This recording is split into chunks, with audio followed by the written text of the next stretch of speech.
ओम अस्मास्सामे अस्मास्सामे विकासमे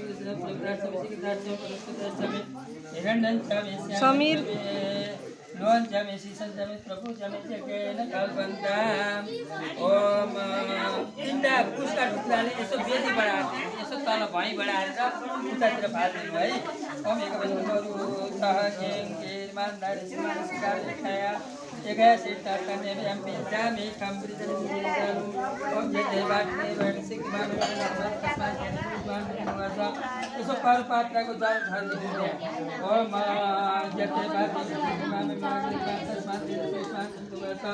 गोमय नित्यन थोरै गाईको गोबरको अग्नि हवन गर्नमा राखी 3-4 टा गाई गल्ला बनाएर यहाँ पनि हेरौ न नानी यता पनि हेर्देऊ न बाबु हेर